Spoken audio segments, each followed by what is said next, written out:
right. I'd love to start by thanking the Chicago Automobile Trade Association, the Chicago Auto Show, for having us up here today. We're really excited. We've got great panelists to talk about the Automotive Experience Alliance. My name is John Capano. I'm the Managing Director of the EvanX Agency. And I have with me Kevin Mazzicola, who ran the Philadelphia Auto Show for many years and is the chairman of the AEA. Jennifer Moran, who you all know, who runs the Chicago Auto Show and has also been instrumental in getting the AEA up and running and helping us get formed and launched. Matt O'Mara, who is Executive Vice President of Zarnowski Collective and works with Toyota, Lexus, and several other of the OEM brands. And Gina Malato from Genesco Automotive Sports, and she works with BMW's dealer groups and regional offices throughout the country. And so we're going to have a great conversation today with our panel. Okay, with that, Kevin, I wanted to start with you. Tell us a little bit about the AEA and why it was launched and our mission. And yeah, we'll before I do that, I just want to congratulate Jen and Chris on that floor that I looked at this morning. Things are moving in the right direction, and it looks wonderful. And so I want to make sure that I congratulate you, and I'm sure that everybody on the floor feels similar. AEA.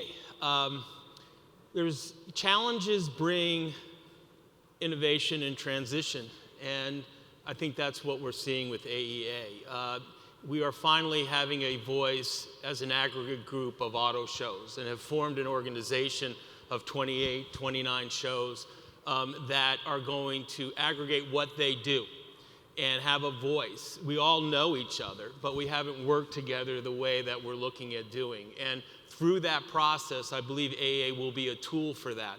And there's a couple of canons. One is audited attendance, and the other is surveys, in a sense of an aggregate survey of what the industry is doing in regards to the attendees. I mean, shows are two different shows, right? You have PR and you have the media and the introductions, and I believe that auto shows is the best place to do that. But there are other avenues to that. But there's only one place to try the metal on.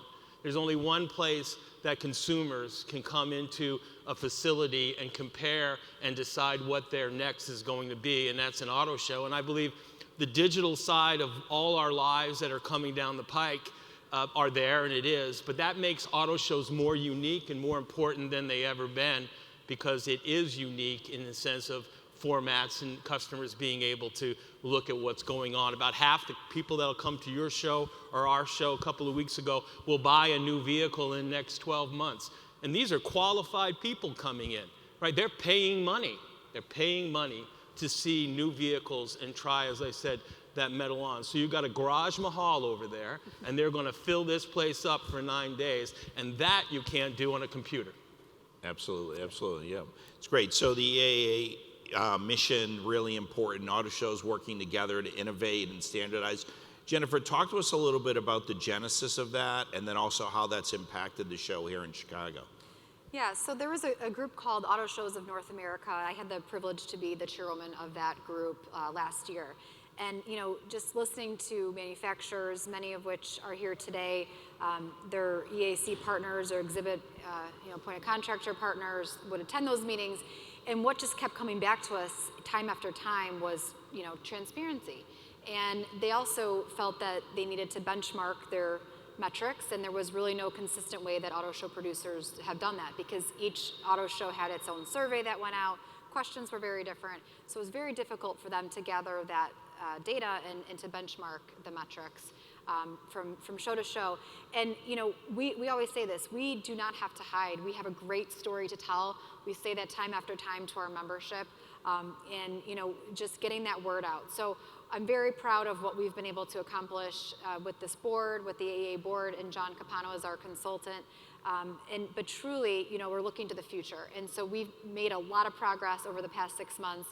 As Kevin mentioned, we started the surveys, which is, again, that benchmark metrics for the manufacturers. We also talked about our audited attendance numbers by a third party. Again, just providing that transparency and the data to the manufacturers they've been asking so long for. Yeah, it's a great point. So if you imagine the auto show landscape pre-COVID and now, you have 60 to 65 different shows doing things 60 to 65 different ways, which for the OEMs and their partners and the dealerships makes it very difficult to do business in that environment. I think one of the core tenets of the AEA is to try to standardize that, innovate, and make it easier to do business. Matt, I would love to hear from your perspective as an agency partner and also from the OEMs, how that feeds into the way you plan and you go to market and some of that. Yeah, I appreciate it. And also I'd like to congratulate Jennifer on this show and the partnership that we've had with her and her team at Zarnowski Collective. We work with about 14 auto brands, as you know, and so we have a shared interest and a shared passion, and to be part of this transition and this shift to really focus on what's important, not just to the OEMs, but to the consumers and the customers and the visitors to the show. So for us, we're thrilled to be a part of this as well. And for us and our clients, what's key is this transparency. I mean, everything else that they dedicate media dollars to, there is to a fraction of a penny ROI tied to it that is metrics in volumes. And yet an auto show say, yeah, we have about this many people that we pretty sure came to the show, yet it's a big ask and a big spend. So it's no surprise that they've been frustrated at the lack of transparency or the inconsistency of reporting, and they've actually had to spend their own money to find the answers out for themselves, which seems kind of crazy. So AEA represents a really shift for our clients to know what they're paying for, know what they're getting, and for us to then design the best experience for their prospective customers. So we're locked arms in this effort to make this work, so we're thrilled. Yeah, absolutely. That transparency is key, is really understanding and helping the OEMs measure success in the space, really important. And that filters down into the dealer groups as well and the LMAs. Gina, can you speak to us a little bit about how that relationship has changed and how that's evolving and how the AEA's mission feeds into the way the market is evolving? Yeah, absolutely. And I think when you look at a customer standpoint, specifically with premium luxury, there's a few things that they prioritize over everything else, and that's the idea of convenience, it's the idea of exclusivity, and it's the idea of FOMO, fear of missing out. And I think a lot of what has evolved from these auto shows is understanding that those three key things are continuously changing and they have to be integrated in everything that's being done. I think on a dealer network side, there's a lot of an understanding that there's still that traditional, you come to the floor, you see a handful of cars, you get excited, you're able to really imagine a life with a vehicle that you may have never expected, but we have to work a lot harder to really reach those pieces of exclusivity, FOMO, and the convenience standpoint. And the way that we look at that, especially here right now, when we look at the Cleveland Auto Show and the Pittsburgh Auto Show, is the openness to create perhaps an indoor EV track. And that's something that falls within that convenience standpoint of a consumer, because frankly, there is a sense of laziness of wanting to go outside and get in a test drive and be able to see that vehicle in the streets of Chicago, which may sound beautiful to us, but unfortunately, it really just doesn't fall within that convenience standard. So understanding that consumer insight has really changed the landscape of the on-site footprint. It's obviously made it harder for the auto show promoter side, but it's certainly more appreciated on a dealer standpoint because it adds so much more value. And I think the other piece to it is that FOMO, that fear of missing out. We have to work a lot harder to extend our on-site footprint online. The longevity of a footprint just doesn't end the 7 or 10 days that it's at an auto show. It extends before, it extends during, and it extends after. So by being able to work with these auto show partners on a dealer standpoint to create unique experiences, whether it be integrating an influencer program, content creators, adding in different digital experiences where consumers like, hey, I would love to share this on my platform. I'd love to add a hashtag. I'd love to tag BMW. I'd love to tag the show. That is such a meaningful interaction. That's probably second most to the meaningful interaction of getting behind the wheel. Yeah. John, if I could add, Yeah. you know, it isn't like we just threw this together and say, hey, let's start an organization. There was a long process of 6 to 8 months with all the stakeholders, whether that's OEMs, whether that's dealers, whether that is obviously shows, contractors. It was a whole process to come up with what is the best way to meet the new challenge, to innovate and utilize this alliance. And again, it's embryonic. We just started 6 months ago, but there is a lot of homework that was done and continues to be done to then go out and try to do executable things that will benefit all the industry and obviously the consumers and the dealers and the manufacturers and the whole ecosystem around auto shows. Yeah, that's a if I really can add- important point. No, go ahead. I was gonna say, if I can add to that Yeah. point, I'm just listening to you and talking about, our friends here on the manufacturer side and in the dealer group side, but we're actually launching an affiliate program. So that's kind of the second phase. So we talked about where we've come so far, which is far, but I'm really excited about where we're headed, and that's to really engage the manufacturers, the suppliers, the dealer groups to help us on this mission and to better our journey, and then also get the word out, from a PR perspective of what we're actually doing. So again, Kevin said it best, we're embryonic, we're still evolving. We just launched our website, social media pages as well, so we're getting there, but a lot of work to be done still. Yeah, so a new industry organization, 28 members so far, with more joining. Year one was audited attendance numbers. Every show that's a member will be audited by a third party. Every show that's a member will be using the exact same consumer survey, so we can consolidate it and share that out with the media to give great data and great data points. That's year one, and in year two, we're starting to focus on some things, such as the affiliate program, which is to bring other members in. Matt, I'd love to hear from your perspective and your client's perspective, what are some of the other things that are top of mind from an innovation perspective? Gina spoke a lot about that, that we can do as an organization to get buy-in from our shows to help you guys do better with your clients. Yeah, for those of you that got a chance to hear our Executive Creative Director, Jamie Gladstone, this morning at the breakfast, he touched on two fundamentally, foundationally critical pieces that we're focused on and that AE really gives us the opportunity to deliver on.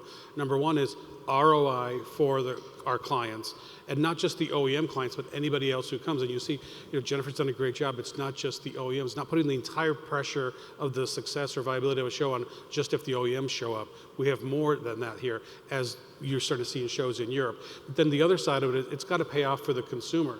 And the way that consumers look at information, the way they find out, as Jamie pointed out this morning, it's different now. They go online and they're comparing 2 or 3 vehicles at the same time. Right. So the auto show format hasn't changed since it was invented 124 years ago, which is kind of shocking when you think about it. So for us to be able to be a part of reinventing it with a new set of standards, everything's kind of coming together at the right time. And then meanwhile, when you think about, how much money OEMs spend on trying to reach people, especially under 30, right? Tens of millions of dollars for the elusive under 30. And those people are technologically empowered to proudly avoid all paid media. Yet those same people are paying money to come to here in this freezing time of year and on their own time, and they don't consider it that they're being marketed to. And they're also very likely to share their experience, good or bad, which we'll take that bet. And we'll design an experience that we know that they're going to share in a positive way. So to be able to be a part of that and to have additional transparency, it's an exciting time. I mean, it's great. Jen, we know that Chicago's always been kind of the top of the list as far as consumer shows go. Talk to us a little bit about some of the new elements that you've added that have kind of come out of this effort that are geared exactly toward what Matt's talking about, is getting folks here, getting them to stay longer, experience the car, share that on social. What are some of the new elements? Well, I'd have to express my gratitude to your team and to the Toyota team as well. I see a couple of you here. But that really was born out of a need to bring more excitement. Like you said, Matt, you can't just rely on the manufacturers to bring everything. When we're a show producer, we have to have some investment, some skin in the game as well. So last year, we literally walked the show floor and said, what are the areas we can improve? John was there, we talked about this extensively, and one of the areas we felt like we could improve on is a family. Bringing more family activities. We used to have, if you remember back in the day, Ford used to have these ropes that literally hung on the ceiling of the show, and kids were crawling in these rope courses above the show floor, which it seems like a big liability, but somehow it got done. But it was a lot of fun, and again, those engaging experiences were kind of dialed back. You're starting to see it come back, of course, on the show floor, but that was a key area. So we have a family zone that has a Power Wheels track, really fun for kids. We just brought in a whole bunch of different experiences. A Toyota Tacoma has a truck, a flatbed that has a fishing game out of it. Tesla has its own little racing track for kids. Rivian also has a setup. They're making bracelets. So again, just kind of compiling everything into one area, making it really a fun experience. And then we also added a new overlanding, and that was key with what we were talking about with Toyota. And Toyota is a great brand for that space, but many are getting into that overlanding, adventure-seeking, outdoor, type of attitude. And if you look through our show floor, it's really interesting. You won't find a ton of signage on any manufacturer that's focused on electrification or really anything tech. If you look, it's all pictures of the outdoors. And I find that it's really interesting, and it aligns very much so with what we're doing with overlanding. So again, those are the two new exhibits that we produced ourselves this year. And I think one thing that's pretty exciting is that, the auto shows, seeing all the logos of all the auto shows, it's amazing how it has always been very siloed, right? And then as media started saying, you know what, we're going to go elsewhere, suddenly we had to all look at, now what do we do, right? So we now are actually coming together. And if you look at Europe and Asia, those shows, they were decimated 10 years ago, right? So we're now coming through a period not unlike what they went through to the same extent, but having visited some shows in Europe and in Asia recently, they've reinvented themselves, and the one thing they all have in common is it's about the customer. So you go to the Paris Auto Show, there's a hall this size that doesn't have one OEM in it, but it's everything that surrounds the car ownership experience. Everything from Armor All has a display there, car seat safety, everything. And that's just as busy as the Renault and the Peugeot section. Munich has turned their auto show into a festival that takes over the entire city, and they've put all the OEM displays or the B2B displays inside. I mean, I was at the Tokyo Auto Salon with Jamie and some folks from Toyota 3 weeks ago, and 300,000 people. It's like SEMA for the public. And 300,000 people just fanatic about the car ownership and the extreme things you can do with cars. So it's all super inspiring. When you look at those logos, they were fiefdoms. Yeah, right. We knew each other, but now we need to coalesce and transform and get these shows to where they need to be for all the people that are coming and the people that are supporting them financially. You had mentioned the fun zone and those things. The education is vital in these shows. The vehicles are transforming. Their DNA is transforming. And the consumers are confused. And they need to be educated, and they're apprehensive. People don't buy stuff like that if they're apprehensive. And I think shows will play a tremendous role in the transformation of the technology. Not the self-driving and all that, but the DNA of these cars are changing. And they need to get into those cars, and they need to experience the dashboard and what's going on to lessen that apprehension. And the shows are perfectly positioned. You see that on your EV Track in Philly. It was massively successful on our floor. And they're hungry for that information. And so these shows need to help the manufacturers and the dealers leverage that to educate those consumers. Yeah, I think it's a really good point. We often make the point that the older generation bought cars from the outside in, but the younger generation buys them from the inside out because of that technology. And I think the points that you make around the lifestyle experience of a car, it's not just the car, it's all the things that happen around a car. We saw that in Paris, and we're seeing that here. We saw some of that in Detroit.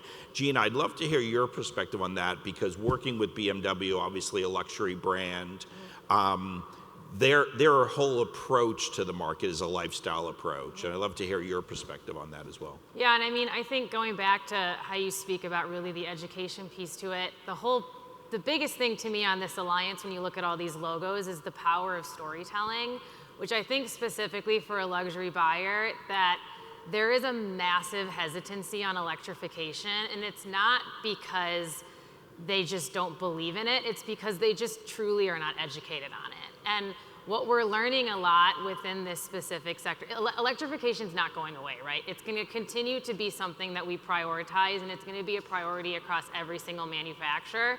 And what we're noticing when you cross-shop through a dealer network, let's say somebody's coming from Audi and then coming from BMW, it doesn't really matter what we say to them specifically, because it's always going to sound like a sales pitch when it's coming on a dealer side.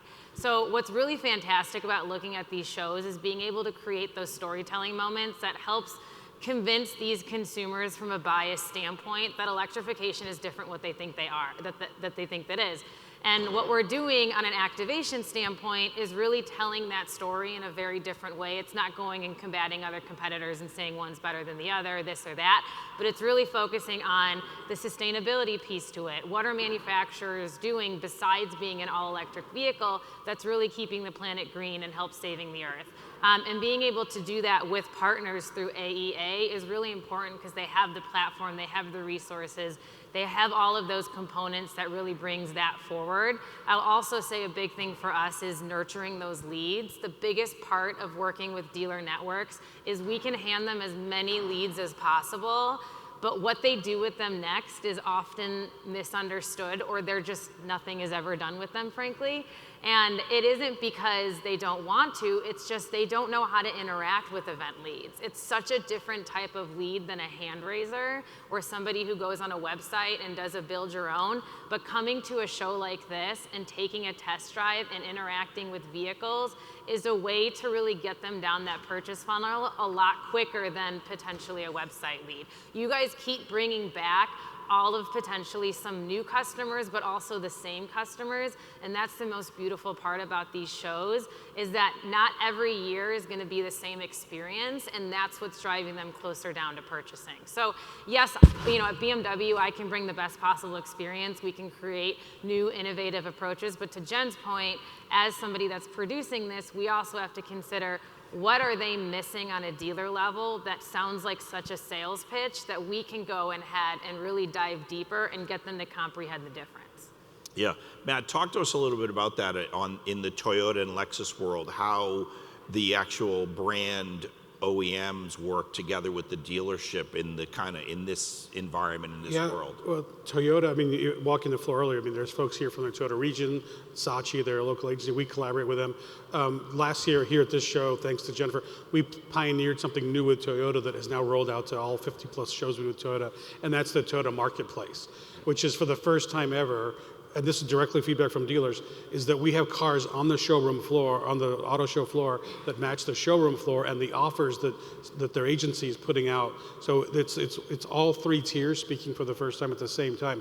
What we got feedback, not surprising from the dealers, hey, I love the show, but when you put the most expensive, coolest Camry because it looks good at the show, it doesn't really align with my $299 Camry I'm trying to push hard. So it was this kind of aha moment. So now you'll see on the show floor an actual Corolla that matches all of what you'll see in the Chicago TV spots, et cetera. So that kind of alignment has been really, really critical. And Toyota is exceptional at having our teams and their teams from Plano coordinate with their teams in each market.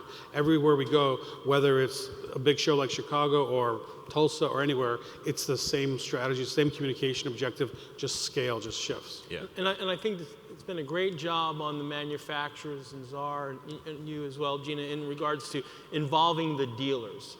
Not so long ago, they were like, yeah, Toyota's in there, or another manufacturer, OEM's coming in here. But I see a lot more of the dealers being involved with their OEMs and getting involved on the tier 2, whether that's something regionalized on their own ad group they're doing in conjunction with what's going on the floor. So you're seeing more of engagement of the dealers in that process as well. I think, the ultimate of that is where they put their money. Yes. And, if a dealer spends a nickel, it's because he wants a dime, right? And now at this show, we got the news about a year or so ago that Lexus, Cadillac, Buick, 3 of our clients, the corporate said, you know what, we have other priorities, we can't do this. The dealers said, well, we'll do it anyway. And so our Lexus display here is no different than we would have done if the check was coming from corporate. But that's the ultimate validation that this is a valuable channel for them, even whether it's luxury or down to mainstream. But this Lexus display is a real testament to the fact that these shows are important to the dealers. And if you connect with them appropriately, they see that value because they'll see it in their showrooms as the show goes on. Yeah, I think that's a really key insight and something that's often missed as the auto show world evolved from pre-COVID to post-COVID. Those small changes in mindset, we used to put the most expensive vehicle on the floor. Now we're putting the vehicle that's for sale and available on the floor. If you think about what an auto show is designed to do, we got a little bit away from that in the pre-COVID years. And I think that was terrific. It was big media, big splashes, that was great. But there's a really interesting and positive story to tell now about that connection between the OEM, the dealer and the consumer that's being told on that floor, and I think that's worth a And look. our leads are critically important, and the leads that we get from that marketplace area, Yep. those are the most valuable because they can go there and learn about the Camry, but if they want to know about the Super or anything else that is out there, they can go to that section that has all the offers, and those product specialists are not only trained on those cars, but the actual deals from the local market everywhere we go. And those leads have become super valuable to Toyota, which is why we rolled out Marketplace nationwide after successfully testing here last year. And sometimes we forget we're so on the business and the transformation and how we're going to evolve that, and we just had our show in Philadelphia a couple of weeks ago of 10 days, but the human side. When you see on Saturday, I watched at our show, and families getting in a car and doing the hatchback, and will Sparky fit in the back? And what does that really chocolate mocha look like? Those are all things that they can't do on a computer screen, and they're having a family time, and sometimes you just got to sit back and watch the show floor and the interaction between the products and the people. And that is unique. That is absolutely unique in what goes on, in the breadth that it goes on, with the product that goes on, with the families that are here. Whether that's the fun zone, whether that's the EV track, whether that's getting in and out of a Toyota or a BMW, and maybe there's aspirations in certain ways. Looking at the supercars, it is a happening that really affects people, and it also influences what they're next are going to buy, and that is unique. Yeah, and I'd say too on that, so it's that in-person experience we always talk about that is king, but it's also digital, and I think you brought it up, but it's the combination of that in-person experience tied with the digital that really elevates the message. And I think with the advent of social media sharing, whether it's, like you said, good or bad, it's fantastic because an auto show goes perfectly in hand with digital and social media, and we want those experiences shared.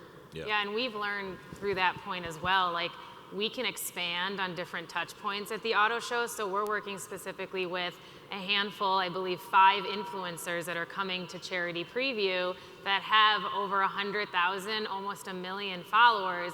And yeah, we're taking them to the show floor, and they're probably going to be very compelled to take content on our behalf. We're not paying them a single dollar, but we're giving them the most elevated VIP experience. They may have not expected to come to the Chicago Auto Show on a Friday night after being at a Louis Vuitton store the day before doing a really cool content series, but because we said, let's pick you up in a BMW, let's take you to the show, let's give you a complimentary ticket, they were compelled to take as much content as possible because they realized, yeah, this actually matches with my follower, and we now found a way to reach the follower community that they have that we couldn't necessarily do here.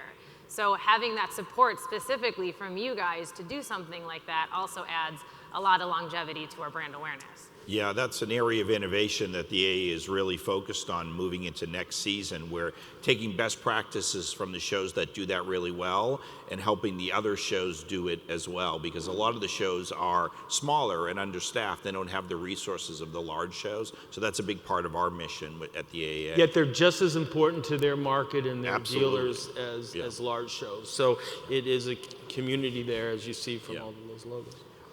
Talked a little bit about the past and a lot about the present. I'd love to talk a little bit about the future. What are some of the pain points from the client perspective and from the agency perspective that the AEA can kind of address moving forward with different initiatives? Number 1 through 10 is ROI and value for the dollar. Yeah. No question. I mean, and which then comes transparency, et cetera, which is AEA is, that checklist is now the AEA checklist. Has never happened before, right? There are shows huge shows, which our clients and everybody will say, exactly how many people came so we can sort of do our math? Well, we're not telling you. Well, so it's meanwhile, they're getting to the fraction of a penny numbers back when they run a spot on TV or a digital, Right. Everything is trackable. So they go from that world to this, just trust us. It's like, now AEA is going to break that down, Yeah. and at a time, 124 years of auto shows. For the most part, for the last maybe 120 of those years, an auto show was essentially a similar experience each time. And it was great. And I've interviewed people at shows that are second, third generation that go with their kids. But every year you were there to see maybe the new model, maybe the bumper change, maybe there was a new color, some new trim, maybe a different engine. But for the most part, it was similar. Well, now you've got electrification, which is completely confusing and overwhelming. And the more overwhelmed and confused you are, the less likely you are to go to a dealership, because it provides a sense of weakness and vulnerability, which means you're going to get taken advantage of maybe at a dealership because you're not as well informed as you should be. You don't want to go into a dealership asking a bunch of questions. It just makes you a target. But an auto show, now for the first time, it's this venue that you can go to and learn about what is electrification, what is right for me, how does this work, I've got to plug my car in, do I need a new house? I mean, there's some, when you listen to these conversations on the show floor, it's unbelievable. But we've never been at a time where there's a bigger need to really break through with communication, whether it's powertrains or even safety. You know, cars that are driving by themselves. What does that mean? I have a 16-year-old. What does that mean? You know, these are much bigger conversations that the only place to really have them is at an auto show. As much as we love, next weekend we'll be activating the Daytona 500. We're thrilled to be a partner with Toyota and do 35 NASCAR races for them. The displays that we do there, though, they're different because it's an intercept model. You got NASCAR fans there because they love NASCAR and they love to see the race. We got our Toyota display. So we have to sort of siphon them away there. So it's a different conversation. They don't want to sit there and talk for 40 minutes about powertrain options. But here, they come specifically for that. And I've seen on public, and I'll be here all through public because it's critical, like you said, to see these interactions. And there is sometimes a line to talk to our product specialists about those, the powertrain. Hey, what is electrification? What does this mean? There's nothing else like that. And if the shows can start being transparent, give the manufacturers real numbers, the manufacturers still have a desperate need to be able to communicate this authentically. Yeah. I mean, there really is no better platform to educate, inform, and entertain while we're doing it. That's a big part of it. And these are big investments. As we know, the average cost of a vehicle now is $46,000, $48,000 on a transaction price. So it's an important, big decision that families are making, individuals are making, and not everybody looks at cars like a washing machine. Some do, and there's a lot of them. A to B, it gets me, low depreciation, that's my car. I understand that. But the propensity of people, it is emotion. It is a unique bond that I really have seen over the years between a person buying a product and the product that they're using. And whether that is more than they can afford or they're austere and it's less than they can, you know, in a sense, it is part of their personalities. And there's a special relationship that motor vehicles have with consumers and a large ticket, you know, purchase. Yeah. Gina, from that same perspective, as far as the dealer network and the regionals and BMW, what's top of mind going forward is, you know, essentially we're a marketing platform for your clients. What's top of mind of the things that we should be focused on? So, I mean, I think the hardest thing that my job entails is selling in any program, whether it be an auto show or whether it be a pop-up event at a mall. And the argument's always media versus experiential. I think that's constantly, it's always going to be, the priority is always going to be media. It's where the most money is always spent. And I think for us at Genesco and any agency, the priority and the goal is how do we merge those two together to create a 360 marketing approach where the question isn't which one, it's how do we make them all work collaboratively.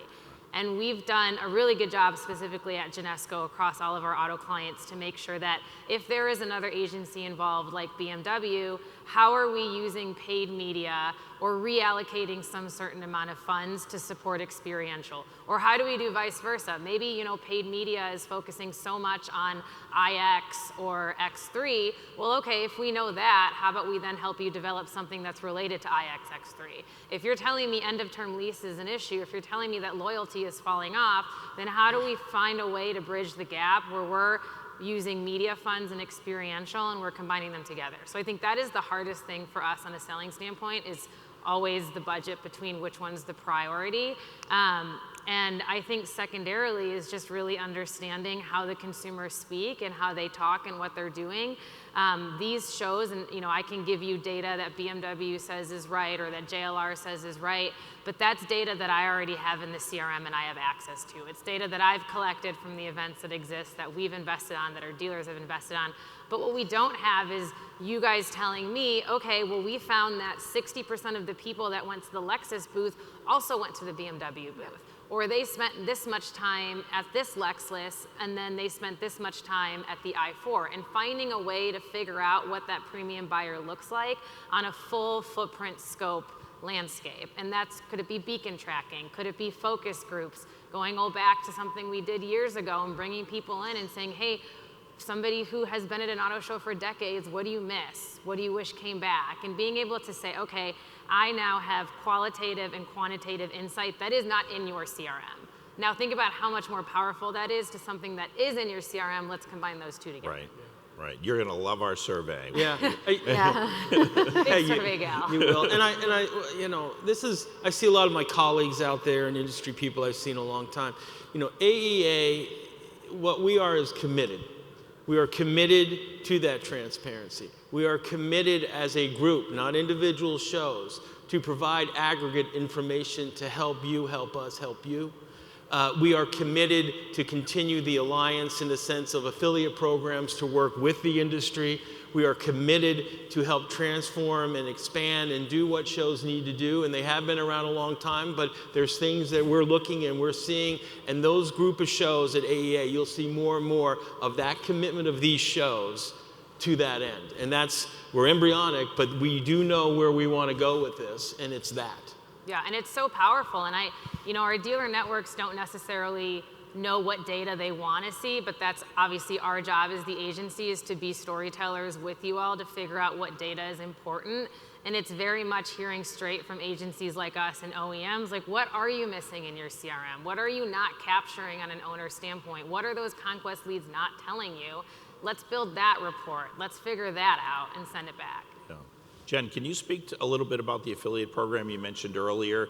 To that point, I think it goes right to that. Absolutely. And I think that it's bringing in brilliant partners like yourselves, because you'll help make us stronger as well. But the idea with the affiliate program is to tap our manufacturer partners, our dealer group partners, suppliers, any other industry-related partners to help better association and to help us, not shoot from the hip, so to speak. We want to know what they want, and we were going to produce what they want, just as evidence from our research-based project over the past 6 to 8 months to develop this group.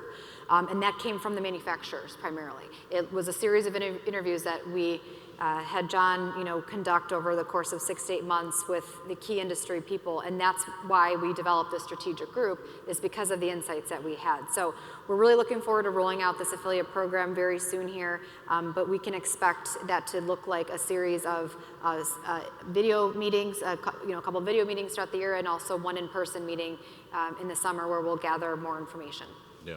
So I think that's a great point to end on is, Kevin, as you said, commitment to transparency, commitment to cooperation, commitment to taking auto shows into the future, to the next level, to the benefit of all of our organizations, the benefit of the industry, and the benefit of consumers. And I think that's a great place to end on. Thank you, guys. Thank you so much for the time and the conversation. Thank you.